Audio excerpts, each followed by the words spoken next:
స్వచ్ఛమైన నాణ్యమైన గౌదర్పార్ పూజా ఉత్పత్తులు www.gaudarpar.com ద్వారా ఆన్లైన్ లో ఆర్డర్ చేయండి. మీ ఇంటిని దేవాలయంగా మార్చుకోండి.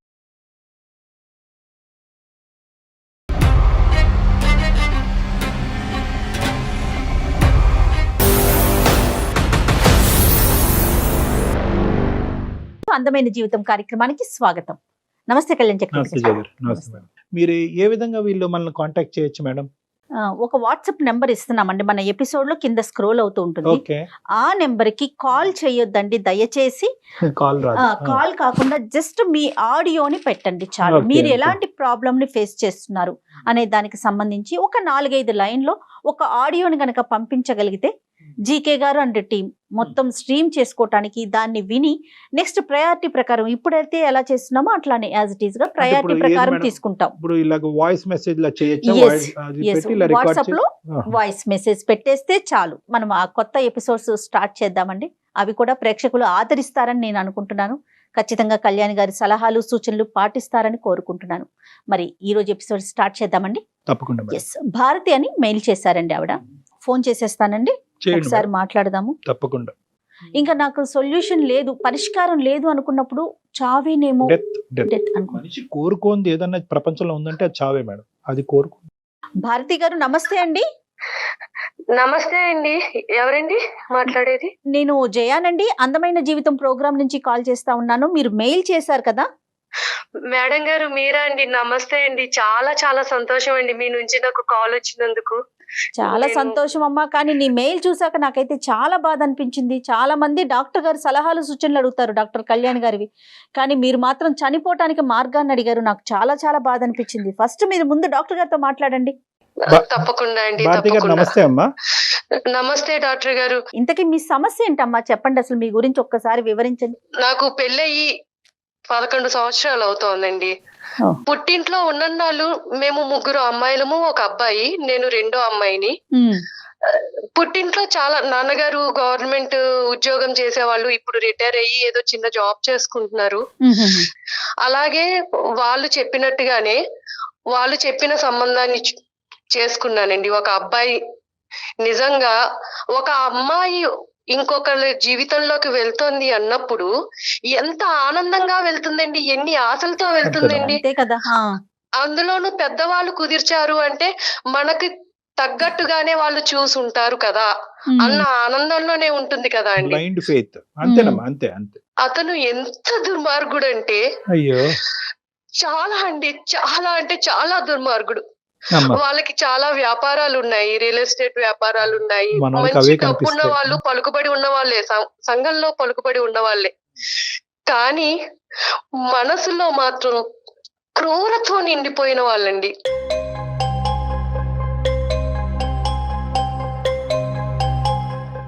మొదటి రాత్రి నుండే అతని అరాచకాన్ని నా మీద చూపిస్తూ ఉన్నాడండి.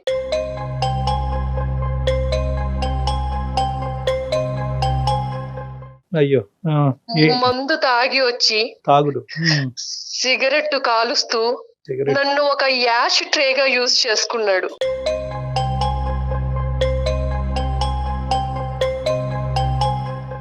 ఆయన ఎలా భావించేవారంటే, ఈ మొహాన్ని నేను చేసుకోవడం ఏంటి, దీన్ని భరించాల్సిన కర్మ నాకేంటి, దీంతో నాకు సంబంధం లేదు అన్నట్టుగా ప్రవర్తించేవారండి. ఆయనకి ఉన్న చెడు అలవాట్లు ఒకటి కాదండి, ఒకటి కాదు. ఏ అలవాట్లయితే ఉండకూడదు అన్ని రకాల అలవాట్లు ఉన్నాయి, అన్ని అలవాట్లు ఉన్నాయి. అంటే భారతి గారు ఫైనాన్షియల్ గా వాళ్ళకన్నా మీరేమన్నా తక్కువ అండి? అట్లాంటి భావన ఉండేది అతనికి? ఫైనాన్షియల్ గా వాళ్ళకన్నా తక్కువే, కానీ మా పేరెంట్స్ మంచిగానే చక్కగా అన్ని వాళ్ళు అడిగినట్టుగానే చేశారు, పంపించారండి. ఎంతమ్మా ఇప్పుడు ఈ స్థాయిలో తాగేవాడి గురించి కనుక్కోవటం ఎంత చెప్పండి. ఆ వీధిలో రోడ్లు ఊడ్చే వాళ్ళని అడిగినా కూడా చెప్తారు, అమ్మా ఎలాంటి వాడు ఇలాంటి వాడు అంటే, బాబు వాడు తాగి ఎక్కడెక్కడ పడిపోతా ఉంటాడని చెప్తారు. అసలు ఏమైనా వాకప్ జరిగిందా? అసలు అలాంటి వాకబుల్ చేయలేదండి. చెప్పారు వాళ్ళకి వ్యాపారాలు ఉన్నాయి, డబ్బున్న వాళ్ళు, వాళ్ళకి సంఘంలో పలుకుబడి ఉంది, మీ అమ్మాయిని ఆ ఇంట్లోకి ఇస్తే సుఖపడుతుంది, అలా చెప్పి వాళ్ళు నన్ను పంపించారండి. నాకు కూడా అలాగే చెప్పారు, అమ్మ నువ్వు పుట్టింట్లో కన్నా అత్తారింట్లో చాలా సుఖపడతావు, నువ్వు చాలా అదృష్టవంతురాలివి, మరి నీ మీద జరిగిన అబ్యూజ్ ఏంటమ్మా? అంటే నీ మీద ఎటువంటిది జరిగింది? అంటే కేవలం తాగి పడుకునేవాడు, సిగరెట్లు తాగి పడేసేవాడా? లేదంటే నీ మీద ఏమన్నా? ఏం చెప్పాలండి, ఏం చెప్పేవాళ్ళు, కొట్టేవాళ్ళండి. ఆయన చేతికి ఏదొస్తే అది మీదకి విసిరేసేవాళ్ళు.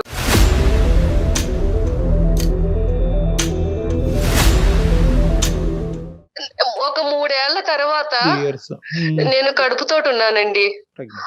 ఆ దుర్మార్గుడితో ఒక బిడ్డకి తల్లినయ్యాను.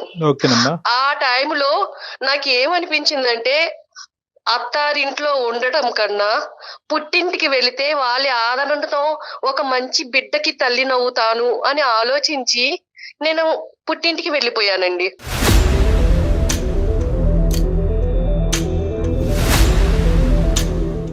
కనీసం బిడ్డ పుడితే అన్నా వాళ్ళలో మార్పు వస్తుంది, ఆ బిడ్డని చూసుకున్నా ఆ తండ్రి మారుతాడు అన్న ఇదిలో వెళ్ళానండి. వెళితే ఎప్పుడన్నా నేను మెసేజ్ పెట్టినా, ఫోన్ చేసినా అయిష్టతగా మాట్లాడేవారు. కానీ ఎలా ఉన్నావు, ఏంటి, తింటున్నావా, ఉంటున్నావా, అసలు పట్టించుకునేది లేదు. ఆఖరికి ప్రెగ్నెన్సీ వచ్చి వెళ్ళిపోవడంతో ఇంకా హ్యాపీగా సాగరంపినట్టున్నాడు. ఎందుకంటే అతను విచ్చలవిడితనానికి ఇంకెవరు లిమిటేషన్ ఉండదు కదా. డెలివరీ అయ్యింది. బాబు పుట్టిన తర్వాత మా అమ్మగారు వాళ్ళకి కబురు పంపించారండి. అవునా అని ఫోన్ పెట్టేశారండి.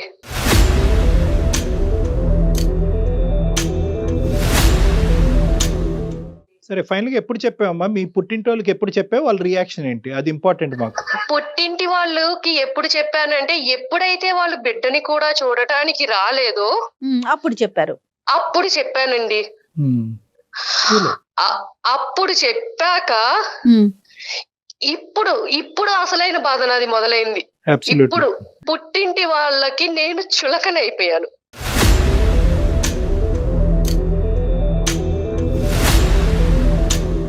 మీ తల్లిదండ్రులకి మీకు చెప్పినప్పుడు వాళ్ళ యొక్క రియాక్షన్ ఇక్కడ ఇంపార్టెంట్ అని నేను ఎందుకు అంటున్నానంటే కనుక, వాళ్ళ ఉద్దేశం ఏంటంటే ఇంత లేట్ గా చెప్పారు అనేటటువంటి ఒక బాధతో వాళ్ళు మాట్లాడారా? అసలు ఏం జరిగింది అక్కడ?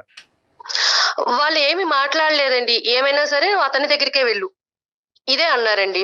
ఏది నీ కథ అంతా పూర్తిగా విన్నారా? పడినటువంటి హింస బాధ అంతా వివరంగా చెప్పిన తర్వాత కూడా అక్కడికి వెళ్ళు? అన్ని చెప్పానండి, అన్ని చెప్పాను. అతను ఎలాంటి వాడు, నా అక్కలతోటి ఎదుటి స్త్రీలతోటి నన్ను ఎలా కంపేర్ చేసి నన్ను ఎంత అసహనంగా మాట్లాడేవాడు, అవన్నీ కూడా నేను వాళ్ళకి చెప్పాను. అంటే ఏంటండి, అర్థం కాలేదు భారతి గారు, కొంచెం వివరంగా చెప్పండి.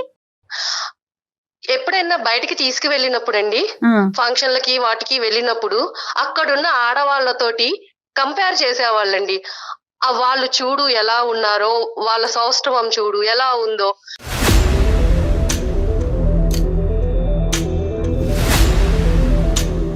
పక్కన భార్యను పెట్టుకుని ఎదుటి స్త్రీలో అందాన్ని వెతుక్కుంటున్నాడు కదా. ఏంటి నాలాంటి ఆడదాని పరిస్థితి ఏంటి, ఇలాగే ఉంటారా ప్రతి మగవాళ్ళు అన్న బాధ కూడా నాకు ఉండేది తనకి. సరే, ఇక్కడ ఈ మీ ఆయన గురించి ఇంకా పూర్తిగా చాలా వివరంగా కూలంకుషంగా చెప్పావమ్మా. అసలు మీ తల్లిదండ్రుల యొక్క రియాక్షన్ ఏంటి? వాళ్ళు ఏమన్నారు? చెప్తే వాళ్ళ రియాక్షన్ ఏంటంటే, మా నాన్నగారు అసలు ఏమీ మాట్లాడరండి, ఏమీ మాట్లాడరు. మా అమ్మగారు ఏం చెప్తే అది, మా అమ్మగారు ఎలా చెప్తే అలా. కూర్చోమంటే కూర్చుంటారు, నుంచోమంటే నుంచుంటారు. అంతా మా అమ్మగారి చేతుల్లోనే ఉందండి.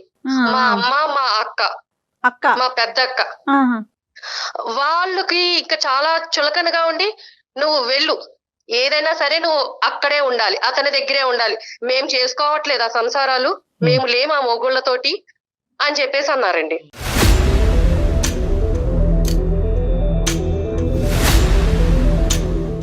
అంటే వాళ్ళ ఉద్దేశ ప్రకారం ఏంటంటే కనుక, ఒకసారి పెళ్లి చేసుకుంటే కనుక చావోరేవో అక్కడే తేల్చుకోవాలి, మళ్ళీ పుట్టింటికి తిరిగి రాకూడదు అనేది. తిరిగి రాకూడదు. మిగతా వాళ్ళందరూ ఉండట్లేదా, మిగతా వాళ్ళు వాళ్ళ భర్తలతో ఉండట్లేదా, సుఖంగా వాళ్ళని మార్చుకుని సంసారాలు చేయట్లేదా, నువ్వు ఎందుకు చెయ్యవు? అటువైపు నరకాసుడైనా హిరణ్యకశిపుడైనా ఎవరైనా కూడా అక్కడ ఉండాలి. రైట్, ఓకే, అర్థమైందమ్మా. మీ పేరెంట్స్ యొక్క, మీ ఫ్యామిలీ యొక్క సైకాలజీ అర్థమైంది.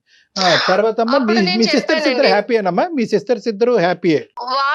వాళ్ళ హ్యాపీ, చాలా హ్యాపీగా ఉన్నారండి, వాళ్ళు చాలా హ్యాపీగా ఉన్నారు. సో పుట్టింటికి వచ్చిన తర్వాత నీ బాధ చెప్పుకునేటటువంటి క్రమంలో మీ సిస్టర్స్ దగ్గర నుంచి కూడా నీకు ఎటువంటి సపోర్ట్ రాలేదండి. ఒక రకమైన టార్చర్ కాదండి. మా అమ్మగారు గాని, మా పెద్దక్క గాని అసలు పెళ్లికి ముందు వాళ్ళు ఎలా ఉండేవాళ్ళు, నన్ను ఎలా చూసుకునేవాళ్ళు, అలాంటిది పెళ్ళయ్యాక భర్త ఆదరణ లేకపోతే ఇంత హింసిస్తారా నన్ను? అమ్మ కూడానా? అమ్మ కూడా అండి, అమ్మ కూడా. అంటే వాళ్ళకి ఒక చులకన ఏర్పడిపోయింది. అంటే దీనికి ఎవరి సపోర్టు లేదు, ఇది మన మీదే ఉంది, మన మీదే బతకాలి, దీనికి మనం తప్ప దిక్కు లేదు అని చెప్పి ఇంట్లో చాకిరీ అండి, చాకిరీ, ఎంత గొడ్డు చాకిరీ చేయించేవాళ్ళు.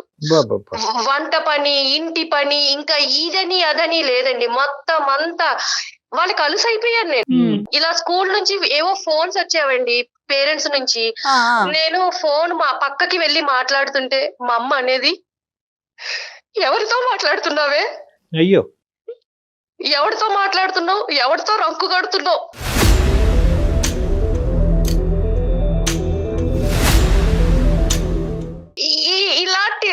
అలాంటి మాటలు మాట్లాడినప్పుడు ఒక ఆడదానిగా నేను ఎంత ఇదవుతానండి. మా అక్క మల్లెపూలు కొనుక్కునేదండి. ఒకసారి ఆ మల్లెపూలు నా చేతిలోకి తీసుకుంటే, నీలాంటి దానికి ఎందుకే మల్లెపూలు అనండి. అంటే నేను ఎందుకు పనికిరాని దాన్ని. అంటే వాళ్ళకి ఎందుకు అంత లోకం అయిపోయాను, ఎందుకు అంత చులకనగా మాట్లాడాలి నన్ను.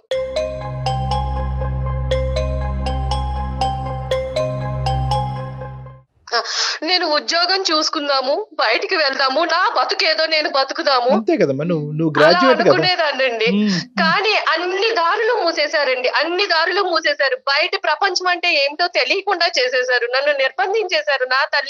నా తల్లి నా అక్క వీళ్ళందరూ కూడా నన్ను బంధించేశారు. నిర్బంధించేసి అసలు ఏమీ తెలియని దానిలాగా చేసేశారండి.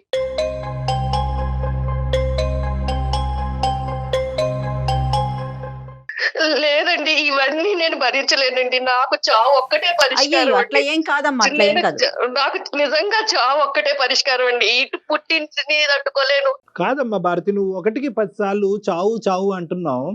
నువ్వు ఉండగానే నీ కొడుకుని ప్రపంచం ఈ విధంగా ట్రీట్ చేస్తుంటే, నువ్వు చనిపోయిన తర్వాత వాడికి ఏమైనా దిక్కు మొక్కు ఉంటదమ్మా? వాడిని తీసుకెళ్లి ఒక పిచ్చి ఆసుపత్రిలో పడేసి జీవితాంతం నువ్వు ఇక్కడే సావరా అంటారు. లేదంటే ఏదో నేరం చేస్తే కనుక తీసుకెళ్లి జైల్లో పెట్టి అక్కడ జీవిత ఖైదీలాగా ఉంటాడు. అది తప్పు. ఒకటి at the end of the day ఒక తల్లి పాత్రలో నేను నిలబడినప్పుడు 100 అయినా 106 వాడి జీవితాన్ని చక్కదిద్దేంత వరకు నువ్వు చావు అనే పదం వాడకూడదు, ఎప్పటికీ వాడకూడదు. ఎవరు నీ తరపున మంచిగా మాట్లాడే వాళ్ళు ఒక్కరు లేరమ్మా. నువ్వు పెళ్లి కాకముందు అందరూ దేవతలు దేవుళ్ళు ఒక మంచి సంబంధం చూశారు కాబట్టి కళ్ళు మూసుకుని చేసుకున్నానని నువ్వు అంటున్నావు. ఏమైపోయారు ఈ దేవతలు దేవుళ్ళు ఇప్పుడు?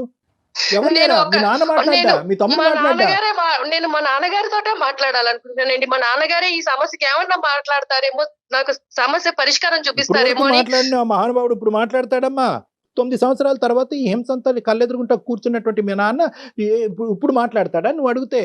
నీకు నమ్మకం నేను నిలదీయాలనుకుంటున్నానండి, మా నాన్నగారిని నిలదీయాలనుకుంటున్నాను. నిలదీసే ముందు ఒకసారి నిన్ను నువ్వు కూడా ప్రశ్నించుకో భారతి. ఇప్పుడు గ్రాడ్యుయేట్ చదువుకున్న పిల్ల, అతనితో బాధలు 3 ఏళ్లు పడి పుట్టింట్లో చెప్పలేదు. కనీసం బయటకు వచ్చి నీ కాళ్ళ మీద నువ్వు బతకలేవా? ఫ్రెండ్స్ గాని ఎవ్వరు లేరా భారతి?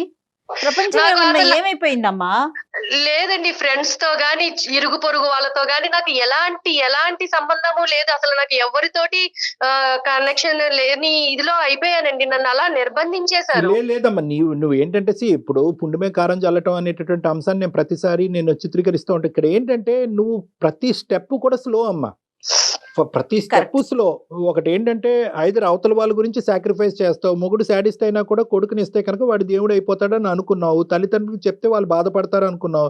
మళ్ళీ అక్కడ కంగు తిన్నావు. మీ తల్లిదండ్రులు వాళ్ళు ఏంటంటే కంప్లీట్ గా రివర్స్ పిక్చర్ చూపెట్టి వాడికి మించినటువంటి శాడిస్ట్ లాగా ఏమనుకోవద్దు, వాడికి మించిన శాడిస్ట్ లాగా వీళ్ళు తయారయ్యారు. ఎక్కడ కూడా పుట్టింటి వాళ్ళు ఇలా రియాక్ట్ అవుతారని మనం అనుకోలేదు. దానికి తోడు ఏంటంటే ఎప్పుడైతే నీ కొడుకు ఇలా పుట్టాడో నీకేంటంటే అన్ని ద్వారాలు మూసిపోయినాయి, నాకు ఇంకో జీవితం లేదని చెప్పి నువ్వు ఫిక్స్ అయిపోయావు.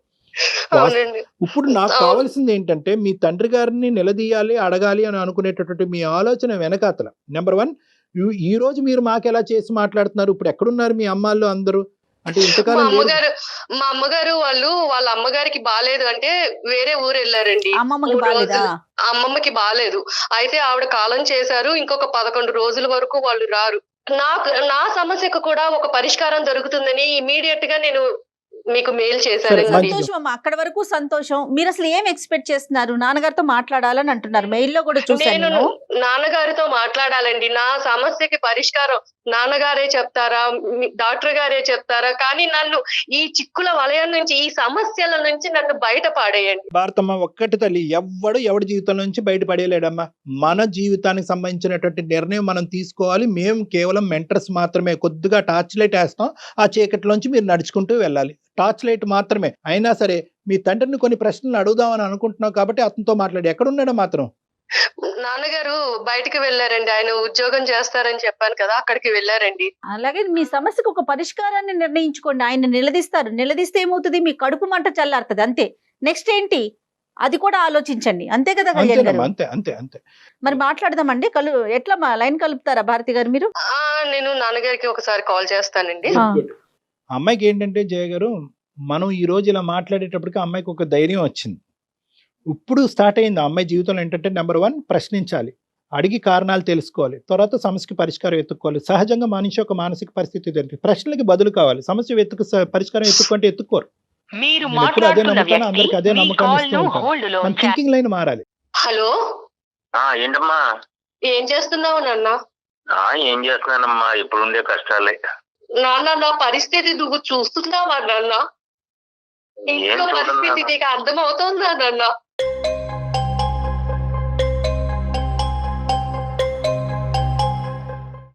ఏం చూడమ్మా, ఏం చూడన్నా? అమ్మ ఏమో అట్లా చేస్తుంటే ఇంకా నేను నా మాత్రం నా వరకు ఏమి చేయడానికి ఏం అవకాశం రావట్లేదు. నువ్వు ఇంటికి పెద్ద నాన్న. నీ కూతురు జీవితం అలా అయిపోతుంటే నువ్వు ఎలా చూస్తున్నావు నాన్న? అమ్మకి ఎందుకు చెప్పలేకపోతున్నావు?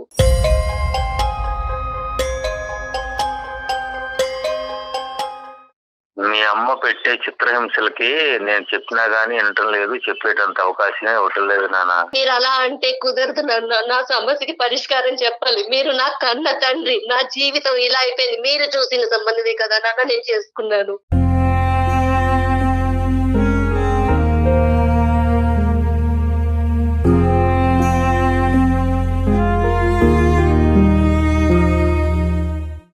అవునవును. మీరు చెప్పినట్టే కదా నాన్న విన్నాను. ఆ, మీ కళ్ళ ముందు జీవితం ఇలా అయిపోతుంటే మీరు ఎలా చూస్తున్నారు నాన్న?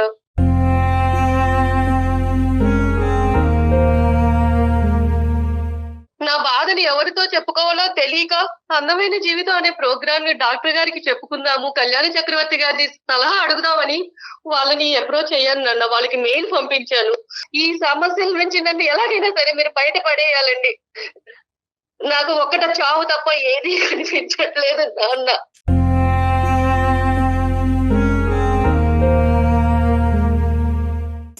నన్ను ఇంతకంటే హింసలు పెట్టొద్దు. భారతి గారు, అమ్మా భారతి, శ్రీనివాసరావు గారు నమస్తే అండి. నేను డాక్టర్ కళ్యాణ్ చక్రవర్తి అండి, అందమైన జీవితం అనే కార్యక్రమం నుంచి మాట్లాడుతున్నాను, సుమన్ టీవీ తరఫున. నాతో పాటు జయ మేడం కూడా ఉన్నారు. నమస్తే అండి శ్రీనివాస్ గారు. ఎక్కడున్నారు శ్రీనివాస్ గారు? మీరు ఏం చేస్తున్నారు? మీ అమ్మాయి పరిస్థితిని అర్థం చేసుకున్నారా? ఏం చేయబోతున్నారు? ఏం చేశారు? వాళ్ళు చిన్నప్పుడు నానా ఇబ్బందులు పడి పెంచానండి. కష్టాల్లో ఉండి చాలా ఇబ్బందులు పడి కష్టాలు పడి నా భార్య సరిగా అర్థం చేసుకోకుండా నన్నే ఇబ్బంది పెట్టేసి అవును, చాలా చిత్రహింసలకు గురి చేసిందండి. ఎవరు మిమ్మల్ని? చాలా ఇబ్బంది పెట్టేసింది సార్. సో నేనే అట్లాగే కావలేక బ్రతికి ఇక ఉండి నా భార్యకి ఎదురు చెప్పలేక అట్లా బతుకుతున్నానండి. ఆమెకి దాసోహం అయిపోయారా? మీదే పెద్ద కథలా ఉందా మీ అమ్మాయి కంటే? సరే అయిపోయారు, కానీ పెళ్లి గురించి ఒక ఆడపిల్ల ఎంత దాసోహం అయ్యి ఎంత ఆవిడ మీ కాళ్ళ కింద మీరు చెప్పైనా బానిసైనా కూడా at the end of the day ఒక ఆడబిడ్డ యొక్క వేరే ఇంటికి పంపించే ఆడబిడ్డకి సంబంధించినటువంటి సంబంధం డిసైడ్ చేసేటప్పుడు ఆచితూచి నిర్ణయించుకోవాల్సినటువంటి అవసరం ఉంది. ఎందుకంటే మీలాగా మీ అమ్మాయి జీవితం అవ్వకూడదు కాబట్టి. మీరు భరించిన బాధ మీకు తెలుసు. అలాంటిది మీ పిల్ల విషయంలో మీరు ఎందుకు చేశారు? ముందుగా మీరు అన్ని కనుక్కుని ఎలాంటి వాడు ఏంటి అవన్నీ కనుక్కోద్దా? డబ్బు ఉంటే సరిపోతుందా నాన్న? ఇంకా పిల్ల సుఖపడుతుందా లేదా అని మీరు చూసుకోక్కర్లేదా? నేను అన్ని ఎంక్వైరీ చేశాను నాన్న, మంచి సంబంధం అని. కానీ ఇవాళ అతను ఆ విధంగా బతుకుతున్నాడు. చెప్పినా మార్పు రావటంలో అతనిలో ఇంకా చెడ్డ మార్గంలోనే నడుస్తున్నాడే గానీ మంచి మార్గంలోకి ఏమీ రావటం. అతని చెడ్డతనం తీసి పక్కన పెట్టేసేయండి. ఆ చెడ్డతనం భరించలేక ఈ అమ్మాయి ఆశ్రయం గురించి పుట్టింటికి వచ్చినటువంటి ఆడపిల్లని మీ భార్య చేసేటటువంటి హింస ఏంటి అని మేము మిమ్మల్ని ప్రశ్నిస్తున్నాం. ఆవిడ తత్వం ఏంటి అసలు? ఆవిడ కన్న తల్లేనా పెంచుడు తల్లి అండి? కన్న తల్లే నాన్న, అయినా కానీ ఆమెమో ఆమె పద్ధతి వేరు, నన్నే చిత్రహింసలు పెడుతుంది.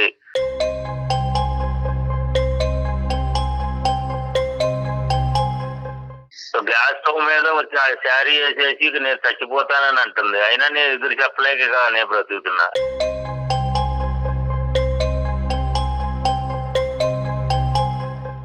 ఆమెకు ఎదిరించి నేను మాట్లాడాలంటే కూడా నా వల్ల ఏమి కావడం లేదు. అప్పుడే కాదు ఇంక అంటే నేను కూడా ఇప్పుడు ఇలాగే ఉండాలా నాన్న? మీలాగానే ఉండాలా? మరి ఇప్పుడు ఈ పిల్ల పరిస్థితి మీలాగానే చావో బతుకో సైలెంట్ అయిపోయి అక్కడే బతకాలా? వెళ్ళిపోమంటారా ఏంటి నాన్న? నా బతుకు నన్ను ఎలా బతకాలో మీరు చెప్పండి.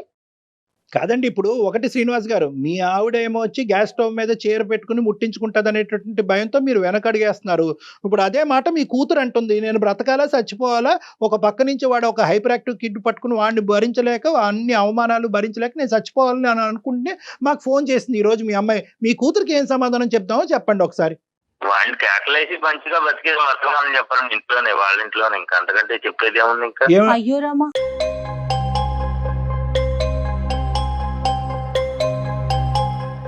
ఎంత భరించినా మళ్ళీ అతని దగ్గరికే వెళ్ళమంటున్నారు నాన్న. మరి మీరు ఏమన్నా న్యాయంగా ఉందా అసలు? మీకు చెప్పండి. మంచి మార్గంలో నడువు నాన్న, ఇంకా అంతకంటే నేను చెప్పేది ఏముంది? అదే మార్గంలో మీరు నడవచ్చు ఎంతకంటే కదా. మంచి ఆయన ఏముంది? అందుకే నడుస్తున్నాడా సైలెంట్ గా? ఇప్పుడు మీరేమనుకుంటున్నారంటే మీ సైకాలజీ ఏంటంటే, ఇప్పుడు మా ఆవిడ నన్ను హింస పెట్టినా కూడా ఎలాగైతే అణుగుమిణిగి ఒక కుక్కలాగా బతుకుతున్నానో, సారీ తప్పుగా అనుకోకండి, అదే విధంగా నువ్వు వెళ్ళి మీ ఆయన దగ్గర బతికేసేయమ్మా అన్ని, ఇదే సొల్యూషన్ ఈ ప్రాబ్లంకి అని అంటున్నారు. సో మీదేదైతే కనుక ఒక సాంప్రదాయంగా మీరు ఫాలో అవుతున్నావో అదే సాంప్రదాయం మీ కూతుర్ని ఫాలో అవ్వమంటారు. రేపొద్దున హింసాత్మకుడి చేతిలో మీ అమ్మాయి చనిపోయినా కూడా మీరు ఇదే మాట అంటారేమో. ఇప్పుడు నేను పెళ్లి చేసి పంపించే వరకే నా బాధ్యత.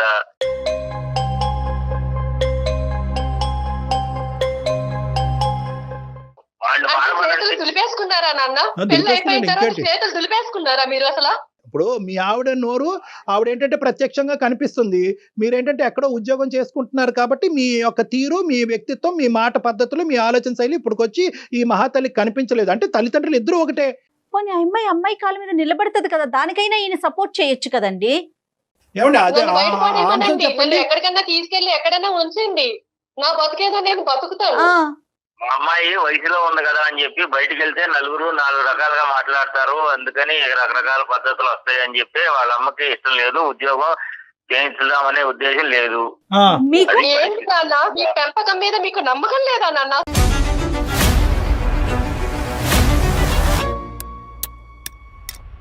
ఇప్పుడు చచ్చిపోవాలి మీ అమ్మాయి నిజంగా. ఇప్పుడు ఇప్పుడు ఇప్పుడు ఏదైతే కనుక కన్న తల్లిదండ్రులు మీరు ఈ విధంగా మీ కన్న కూతురు గురించి మాట్లాడుతున్నారో, ఇప్పుడు నిజంగా మీ అమ్మాయి చచ్చిపోవాలన్నమాట. మీ బిడ్డ మీద మీ నమ్మకం లేదండి, ఆ అమ్మాయి క్యారెక్టర్ గురించి మీరు మాట్లాడుతున్నారా ఈ రోజు? వాళ్ళు చక్కగానే ఇంట్లో బతుకుతానంటున్నారు కదా, ఇంట్లో ఉండి ఏమైంది? బయటికి వెళ్ళి నాలుగు మాటలు అనిపించుకునే దానికంటే ఇంట్లో అంత గొప్పగా ఉందండి మీ ఇంట్లో. చూస్తున్నారు కదా, దాన్ని చక్కగా ఉండడం అంటారా? చెప్పండి. వాళ్ళ ఫ్యామిలీ మెంబర్స్ తో మాట్లాడారా? వాళ్ళ పెద్దవాళ్ళతో ఏమన్నా మాట్లాడారండి శ్రీనివాస్ గారు? మాట్లాడాము సార్, మాట్లాడాము, అన్ని అయినాయి. ఏమన్నారండి? ఏం చెప్పాడు అతను? వాడేమో వాడి పద్ధతిలో వాడు నడుస్తాడు, అల్లుడు గాడు. మా అమ్మాయినేమో చిత్రహింసలు పెడతారు, మా ఆవిడేమో నన్ను పెట్టిన దానికంటే ఎక్కువగా మా అమ్మాయిని కూడా పెడుతున్నారు అక్కడ. అన్ని తెలుసు మీకు. అంతేగాని కనీసం వాళ్ళు ఒక ఫ్యామిలీ పద్ధతిగా కావాలని పెళ్లి చేసుకున్నాము, ఇంట్లో ఉంచుకుని ఏమండి వేరే ఫ్యామిలీ గురించి ఎందుకు మాట్లాడతామండి? అత్తింట్లో నరకాన్ని అనుభవిస్తూ పుట్టింటికి వస్తే కనుక అక్కడ మించిన నరకాన్ని మీ ఆవిడ చూపెట్టింది సొంత కూతురికి. అంటే వాళ్ళ పెంపకం మీదే వాళ్ళకి నమ్మకం లేదు. ఇక్కడ నాకు అదే సరే ఇప్పుడు ఒకటే ఇంకా అమ్మ, ఇది ఈ స్టోరీని ఇక్కడ క్లోజ్ చేయాలి Bharathi. All doors are close. నా అనేటటువంటి మనుషుల్ని నమ్ముకుని నువ్వు బ్రతకాలి అనుకుంటే కనుక నువ్వు బ్రతకలేవు. నిన్ను నువ్వు నమ్ముకుంటేనే బ్రతకగలవు అనేటటువంటిది ఈ రోజు మీ నాన్న మాట ద్వారా మనకి ఇక్కడ అర్థమైంది. నేనేదో ఇతను పొడి చేస్తాడని చెప్పి ఫోన్ కలపండి అని నేను అన్నాను. నాకు తెలిసి ఇతని క్యారెక్టర్. అమ్మ భారతి చెప్పండి. రైట్, చెప్పండి. ఇప్పుడు నువ్వే నీ కౌన్సిలర్, నువ్వే నీ డాక్టర్, నీ మనోధైర్యమే నీ శక్తి. ఈ రోజు నీకంటూ ఒక బిడ్డ ఉన్నాడు, ఆ బిడ్డ పరిస్థితి కూడా అంత బాలేదని అంటున్నావు. నీ జీవితాన్ని నువ్వు పోషించుకుంటూ వాడిని కూడా కాసుకోవటం అనేది కష్టం కాబట్టి ఈ దారి చెప్తున్నాను. ప్రధానంగా ఏంటంటే నిన్నెవ్వరు ఏ తలుపులు మూయలేదు, ఎవరు నిన్ను ఆపలేరు. నువ్వు బయటకు వచ్చి నీ కాళ్ళ మీద నువ్వు నిలబడేటటువంటి ప్రయత్నం నువ్వు చేయాలి. అదొకటే ఈ సమస్యకి పరిష్కారం. బయట ప్రపంచం అసలు ఎలా ఉంటుందో మర్చిపోయానండి. మర్చిపోయి 12 ఏళ్ళు అవుతుంది బయట ప్రపంచంతో సంబంధాలు తెగిపోయి. ఇన్ని రోజులు నువ్వు ఏం చేసావంటే కనుక నాకందరూ ఉన్నారు ఈ అందరూ మారితే కనుక అక్కడ మొగుడు మారుతాడన్నావు, మారలేదు. తల్లి మారుతాడన్నావు, మారలేదు. తమ్ముడు మారుతాడన్నావు, మారలేదు. అక్క చెల్లి మారుతా, మారలేదు. ఈ రోజు మీ నాన్న మారుతాడని చెప్పి మాకు ఫోన్ చేసాం, మీ నాన్న కూడా మారలేదు. నాకు అలవాటు లేదండి, నాకు ఎవరు లేరు అండి అనేటటువంటిది కాదు. మీకు మేము ఉన్నాం. మీరు అంత మాట అన్నారు, మీరు నాకు అంత మోరల్ సపోర్ట్ ఇచ్చినప్పుడు నేను తప్పకుండా ఒక స్టెప్ తీసుకుంటాను. మా అమ్మగారు వాళ్ళు వచ్చే లోపు నేను ఎలాగైనా సరే నేను ఆ ఇంటి నుంచి బయటపడి నా కాళ్ళ మీద నేను నిలబడాలండి. ఎస్, నీ క్వాలిఫికేషన్ బట్టి అమ్మ ఇది అంత ఈజీ ప్రయాణం కాదు. నువ్వు అన్నట్టుగానే ఏంటంటే ఇప్పటి వరకు అక్కడే ఉంటూ అదే కుంపట్లో ఉంటూ ఆ విధంగానే బ్రతికి బయట ప్రపంచాన్ని అంతా నీకు నువ్వుగా కట్ చేసేసుకున్నావు చూడు. ఇప్పుడు బయట ప్రపంచంలోకి వచ్చి నీ కాళ్ళ మీద నిలబడటం అనేటటువంటిది అంత ఈజీ అయితే కాదు అని చెప్పి నువ్వు నరకం అనుభవించే అంత కష్టం కూడా కాదు. యాజ్ ఏ సైకియాట్రిస్ట్ నేను ఏమంటున్నానంటే నీ కొడుక్కి మంచి రీహాబిలిటేషన్ సెంటర్లో పెట్టిద్దాం, ఫ్రీగా పెట్టిద్దాం. ఏదన్నా అట్లీస్ట్ నువ్వు ఏంటంటే నీ కాళ్ళ మీద నువ్వు నిలబడేంత వరకు ఆ రీహాబిలిటేషన్ సెంటర్కి ఏదైనా నువ్వు పే చేసేంత వరకు నీకు ఫ్రీగా మేము సపోర్ట్ ఇవ్వడానికి ట్రై చేస్తాం. ఓకే, ఆ అబ్బాయికి ప్రధానంగా ఏంటంటే మీ అందరు గొడవల వల్ల ఏంటంటే వాడు నెగ్లెక్ట్ అయిపోతున్నాడు. 12-13 సంవత్సరాల తర్వాత ఇటువంటి పిల్లలు మారేదానికి అవకాశం ఉండదు. వాళ్ళు ఇంకా హింసాత్మకమైనటువంటి దారిలోకి వెళ్ళిపోతారు. కాబట్టి ఈరోజు నీ సమస్య ఒక ఎత్తు అయితే కనుక వాడిని బాగు చేయడం అనేది కూడా ఇంకో ఎత్తు. సో వాడికి ఇంకా 9 years అంటున్నావు కాబట్టి నెక్స్ట్ 3 years మనం వాడి యొక్క జీవితం ఒక గాడిలో పెట్టడానికి మనం అందరం యుద్ధం చేయాలి. ఆ సపోర్ట్ లో మేము కూడా ఉంటాం, జయ గారు కూడా ఉంటారు, సుమన్ టీవీ వాళ్ళు ఉంటారు. తప్పకుండా ఉంటుందండి, అందులో అసలు ఎటువంటి సందేహం లేదు. చాలా సంతోషం అండి, చాలా మనోధైర్యాన్ని ఇచ్చారు నాకు. ఇది అయిపోయిన తర్వాత నేను మీతో ఒకసారి పర్సనల్ గా మాట్లాడతాను భారతి గారు. ఏం చేద్దాం, ఎలా చేద్దాం, మీ క్వాలిఫికేషన్ కి తగినట్టుగా ఎలాంటి పని దొరుకుతుంది, ఇవన్నీ మనం ఆలోచిద్దాము. మీరు అన్నట్లుగా అమ్మ వాళ్ళు వచ్చేలోపు ఒక నిర్ణయం తీసుకోండి, అవసరమైతే ఒక కంప్లైంట్ పెట్టేసేయండి. అంతేనా కళ్యాణ్ గారు? అంతే. ఎస్, ఓకేనమ్మా, ధైర్యంగా ఉండండి. Super super. ధన్యవాదాలండి డాక్టర్ గారు, చాలా సంతోషం అండి మీతో మాట్లాడాక నాకు చాలా హ్యాపీగా ఉందండి. ఓకే భారతి అమ్మ, ఆల్ ది బెస్ట్ అమ్మా, will be in touch with you. ఓకేనండి, థ్యాంక్ యూ అండి. Right sir.